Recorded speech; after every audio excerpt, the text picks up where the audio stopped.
இன்னைக்கு வீடியோவில் என்ன பார்க்க போகிறோன்னா எங்கள் மாமா வீட்டில் இந்த லைட்டு ரிப்பேர் ஆயிடுச்சுன்னு சொன்னாங்க.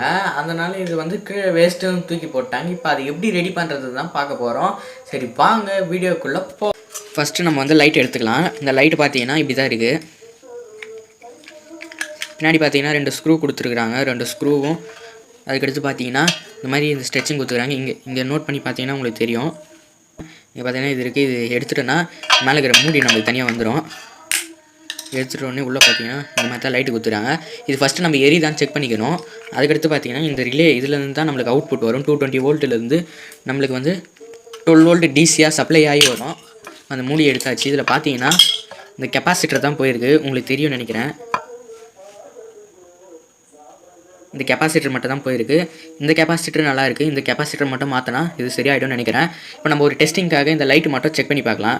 இந்த அன்ப்ளக் பண்ணியாச்சு. அன்ப்ளக் பண்ணி உடனே நம்ம அடாப்டர்லேருந்து 12 வோல்ட் அடாப்டர்லேருந்து லைன் கொடுக்கலாம். இதில் ப்ளஸ் மைனஸ் எதுன்னு பார்த்து கொடுக்கலாம். கரெக்டாக இது ப்ளஸ்ஸு. நம்ம இது கட்லாம் பண்ண வேணாம். இந்த ஹோல்ஸ்லேயே ஸ்ட்ரெயிட்டாக கொடுத்து பார்க்கலாம். பார்த்தீங்கன்னா தெரியும் லைட் எந்த ஃபால்ட்டும் இல்லை, நல்லா தான் எரியுது.